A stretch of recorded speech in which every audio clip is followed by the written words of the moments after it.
चलिए जानते हैं आज देश और दुनिया की सिलेक्टेड काम की और महत्वपूर्ण 25 बड़ी खबरों को फटाफट अंदाज में। पर अभी तक आपने इस वीडियो को लाइक नहीं किया है तो लाइक कर दें और इस चैनल को सब्सक्राइब कर दें। भाजपा नेता एन.आर. रमेश ने किया बड़ा दावा। बोले, इंडियन ओवरसीज कांग्रेस के अध्यक्ष सेम पित्रोदा ने 150 करोड़ की जमीन पर अवैध कब्जा किया। वहीं जवाब में बोले सेम पित्रोदा, कहा भारत में मेरी प्रॉपर्टी नहीं, राजीव मनमोहन सरकार में सैलरी तक नहीं मिली। के महायज्ञ में समाज के हर वर्ग और हर क्षेत्र के लोग हुए एक, कई शताब्दियों की नींव रख गया कुंभ। महाकुंभ के समापन पर बोले पीएम मोदी। दिल्ली विधानसभा में आप विधायकों की एंट्री पर रोक, धरने पर बैठी पूर्व सीएम आतिशी। बोली, बीजेपी ने सारी हदें पार कर दी।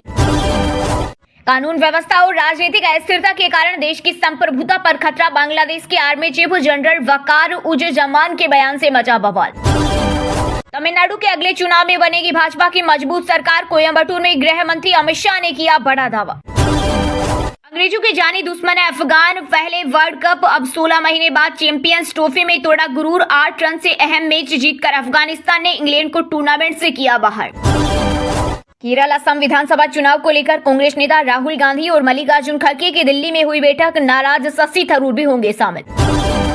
हरियाणा में लाडली बहनों के खाते में आएंगे 2100 रुपए, सीएम नायब सैनी ने दिया बड़ा अपडेट। कहा, निकाय चुनाव के बाद पेश होने वाले बजट सत्र में इसके लिए प्रावधान किया जाएगा। 10 मार्च के बाद बीजेपी को मिलेगा नया अध्यक्ष, रेस में शिवराज खट्टर और धर्मेंद्र प्रधान। वहीं साउथ में बीएल संतोष दावेदार, डी गुरुदेश्वर लिस्ट में इकलौते महिला शामिल। पश्चिम बंगाल शिक्षक भर्ती घोटाला को लेकर मुश्किल में ममता के भतीजे अभिषेक बनर्जी, 15 करोड़ रुपए मांगने की ऑडियो क्लिप लगी सीबीआई के हाथ। असम के मोरी गांव में 5.1 तीव्रता का आया भूकंप, ओडिशा में भी महसूस किए गए भूकंप के झटके। हालांकि अभी तक किसी भी तरह के नुकसान की कोई खबर नहीं आई। तमिल न बोल पाने के कारण माफी मांगता हूं, केंद्रीय गृह मंत्री अमित शाह बोले, यह दुनिया की सबसे पुरानी भाषा। राज्य में ट्राई लैंग्वेज पॉलिसी पर जारी है विवाद। जम्मू कश्मीर से उत्तराखंड तक बारिश और बर्फबारी का दौर जारी, 1 मार्च तक ऐसा ही रहेगा मौसम। वहीं हरियाणा में बारिश का ऑरेंज अलर्ट।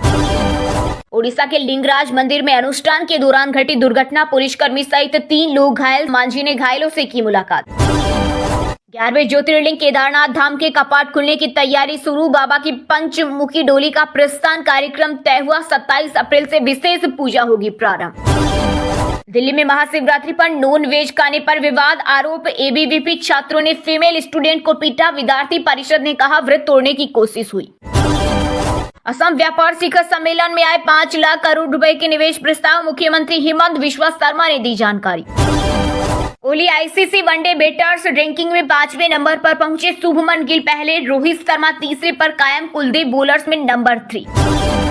महाकुंभ के समापन पर पीएम मोदी ने ब्लॉग लिखा, इसका शीर्षक है एकता का महाकुंभ, युग परिवर्तन की आहट। उन्होंने लिखा, एकता का महायज्ञ संपन्न हुआ जब एक राष्ट्र की चेतना जागृत होती है, जब वो सैकड़ों साल की गुलामी की मानसिकता के सारे बंधनों को तोड़कर नव चेतने के साथ हवा में सांस लेने लगता है, तो ऐसा ही दृश्य उपस्थित होता है जैसा हमने महाकुंभ में देखा। इतना विशाल आयोजन आसान नहीं था। माँ गंगा, यमुना और सरस्वती से प्रार्थना करता हूँ कि अगर हमारी आराधना में कुछ कमी रह गई हो तो क्षमा करना। श्रद्धालुओं की सेवा में भी अगर हमसे कुछ कमी रह गई हो तो जनता का क्षमा प्रार्थी हूँ। इसी दौरान पीएम ने सीएम योगी की तारीफ की। उन्होंने कहा, योगी जी के नेतृत्व में शासन, प्रशासन और जनता ने मिलकर इस एकता के महाकुंभ को सफल बनाया। केंद्र हो या राज्य, यहाँ ना कोई शासक था ना कोई प्रशासक था, हर कोई श्रद्धा भाव से भरा सेवक था। पीएम ने आगे कहा, आजादी के बाद भारत की शक्ति के विराट स्वरूप को अगर हमने जाना और इस शक्ति को सर्वजन हिताय सर्वजन सुखाय की ओर मोड़ा होता तो ये गुलामी के प्रभाव से बाहर निकालते भारत की बहुत बड़ी शक्ति बन जाती, लेकिन हम तब ये नहीं कर पाए। 22 जनवरी 2024 को अयोध्या में राम मंदिर के प्राण प्रतिष्ठा समारोह में मैंने देव भक्ति से देव भक्ति की बात कही थी। प्रयागराज में महाकुंभ के दौरान सभी देवी देवता जुटे, संत महात्मा जुटे, बाल वृद्ध जुटे, महिलाएं युवा जुटे। हमने देश की जागृत चेतना का साक्षात्कार किया। ये महाकुंभ एकता का महाकुंभ था,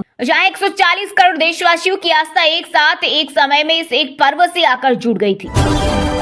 कैबिनेट ने वक्फ संशोधन विधेयक को मंजूरी दे दी है। मीडिया रिपोर्ट्स के मुताबिक 19 फरवरी को हुई बैठक में बिल को कैबिनेट की रजामंदी मिल गई थी। संसद के बजट सत्र के दूसरे हिस्से में सरकार इसे पेश कर सकती है। बजट सत्र का दूसरा हिस्सा 10 मार्च से 4 अप्रैल तक चलेगा। ज्वाइंट पार्लियामेंट्री कमेटी की रिपोर्ट के आधार पर वक्फ बिल का नया ड्राफ्ट तैयार किया गया है। इससे पहले बजट सत्र के पहले चरण में 13 फरवरी को वक्फ बिल पर जेपीसी की रिपोर्ट संसद में पेश की गई थी। विपक्ष ने रिपोर्ट को फर्जी बताया था। इसके बाद संसद में हंगामा हुआ था। वहीं 27 जनवरी को वक्फ विधेयक की जांच कर रही जेपीसी ने ड्राफ्ट रिपोर्ट की मंजूरी दी थी। जेपीसी की बैठक में 44 संशोधनों पर चर्चा हुई थी। भाजपा की अगुवाई में एनडीए सांसदों के 14 संशोधनों को स्वीकार किया गया था, जबकि विपक्ष के संशोधनों को सिरे से खारिज कर दिया गया था। इससे पहले अगस्त 2024 में वक्फ बिल को अल्पसंख्यक मामलों के मंत्री किरण रिजिजू ने लोकसभा में पेश किया था। इसके बाद इसे जेपीसी के पास भेजा गया था। इसके बाद जेपीसी ने इस पर 655 पन्नों की रिपोर्ट दी थी। वहीं एआईएमआईएम चीफ असदुद्दीन ओवैसी ने कहा था, हमें 655 पन्नों की ड्राफ्ट रिपोर्ट मिली थी। 655 पन्नों की रिपोर्ट को एक रात में पढ़ना असंभव था।